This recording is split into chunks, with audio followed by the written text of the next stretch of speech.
Okay, we're going to talk about some structural abnormality things now. The first one we're going to talk about is epistaxis. That is basically a nosebleed. Anytime you have rupture of the capillaries within your nasal mucous membranes, you're going to see bleeding from the nose. Some of the causes are trauma.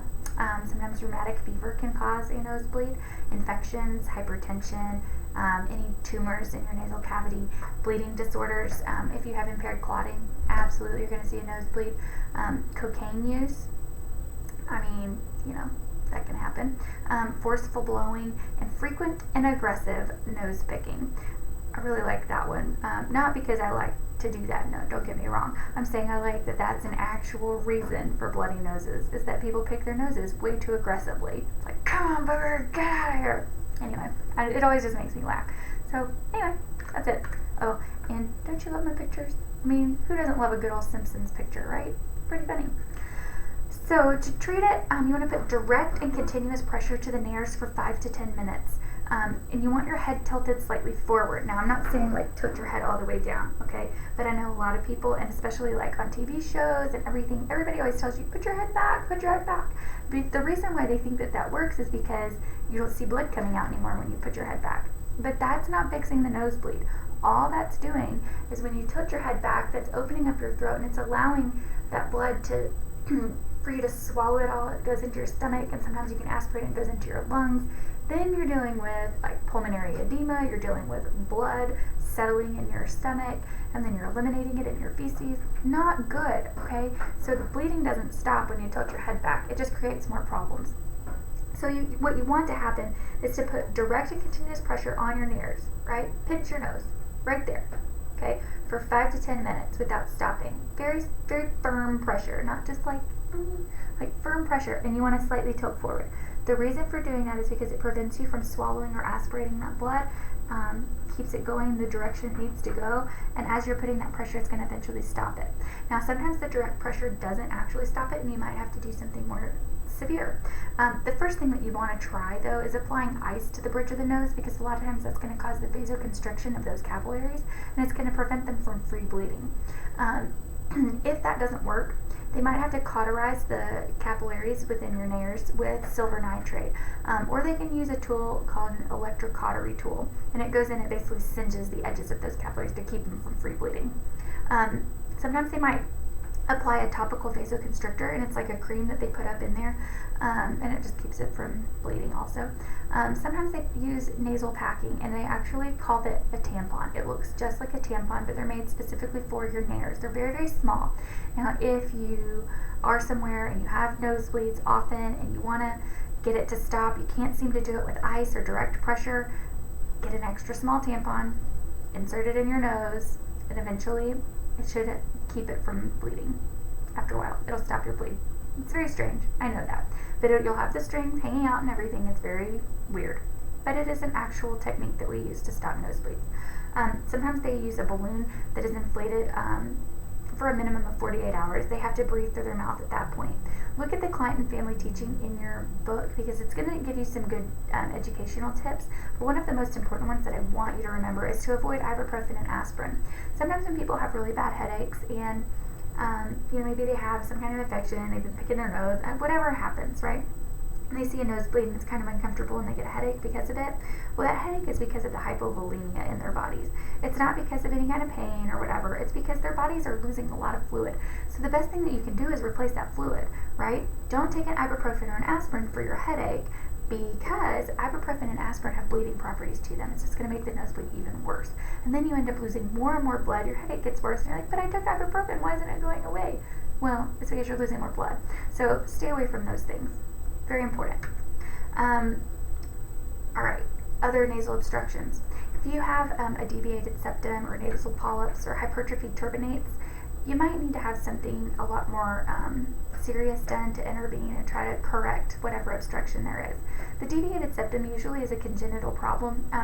It can be caused by breaks in your nose or trauma or something, but it's just any kind of irregularity in your septum. So here's your septum, right? The dividing bridge right there. If it curves to the right, curves to the left, does something funky, does the hokey pokey, spins itself around, whatever it does, that's a deviated septum. Okay, it can deviate to the right, deviate to the left, deviate in, deviate out. Anytime it's deviating, it could cause an obstruction in your airflow, which causes, further issues and just makes it difficult for you to breathe. So sometimes they'll fix it. If you're asymptomatic and it's not doing anything really negative for you, they just leave it. Nasal polyps, they're like grape-like little swelling things that pop up in your mucous membranes inside your nose. Most of them are benign, but sometimes, you might see one of them that is malignant. But most times they're benign. But even after you remove them, a lot of times they tend to recur. They come back. So you just kind of have to keep a close eye on it. If it becomes symptomatic, you take them out. If it's not symptomatic, we don't really worry about it. Unless it's like protruding out your nose, which I just made that up. I don't even know if that happens. I've never seen that happen. Okay, so hypertrophied turbinates. Don't y'all love my little like rabbit trails today? Oh, boy. So hypertrophied turbinates, it's enlargement of your nasal conchi. And those are the 3 bones that project from the lateral wall of your nasal cavity. Here. And you can see right there. Those are your turbinates. So if they get really, really big and they actually end up obstructing your airflow through your nose, then sometimes they go in and they just kind of shave them back. If it's not obstructing anything, it's not causing anything bad to happen, just leave them again. Okay? But as they keep enlarging, we just keep going back in and shave them back. So here's a picture of a deviated septum. See how that one's deviating? There you go. A lot of times you can see that whenever you do shine a pen light, you can either see obstruction or clear. It's one way of seeing. Alright, so signs and symptoms of any kind of obstruction. If they have history of sinusitis, a lot of times you're going to start thinking, ooh, maybe there's something to that. Maybe they have hypertrophy turbinates and that mucus is getting trapped up there or something. If they have difficulty breathing or frequent nosebleeds or abnormal nasal discharge, like very frequent, it's always running, then that's something we might want to investigate and see if there's a nasal obstruction that's causing a problem.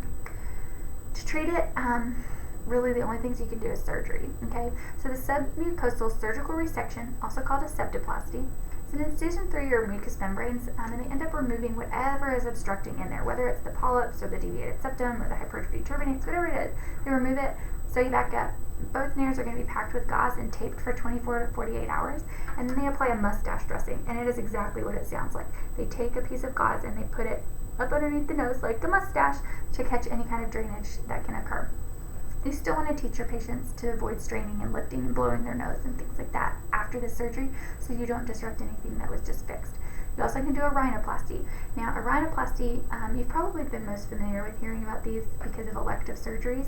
If you pick up a People magazine, you're probably going to see 25 people in there that's had an elective rhinoplasty because they just didn't like the shape of their nose. Well, now, any of us, if we look at ourselves and break down our features, we're not going to like something because we're all different. So I just want to, I don't know, little soapbox or whatever, but just say, just be happy for who you are, because all of our weird little features that are put together make us all beautiful people. And if we all looked the same, nobody would be beautiful because everybody's exactly the same, right? Think about that for a little bit. Anyway, so rhinoplasty. Let's get back on track. It's reconstruction of your nose just to help correct some kind of structural abnormality.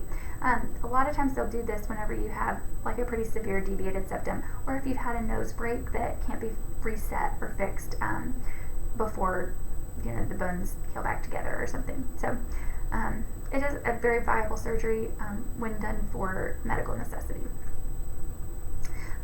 Treatment for polyps. They can give you a steroidal nose spray that just helps reduce the inflammation of those polyps and kind of reduces their size long enough for you to be able to breathe sufficiently. They can do a polypectomy where they go in and actually cut out those polyps, but they do tend to come back. The only time they really want to do this is if they are malignant. If they're benign, unless it's causing a problem, we typically don't do anything. Whenever you treat hypertrophy turbinates, they can do an astringent or an aerosolized corticosteroid, and it helps to shrink the steroids. Like anytime you give a steroid, it helps to reduce inflammation, right? So polyps and hypertrophy turbinates, basically all that is just inflamed areas.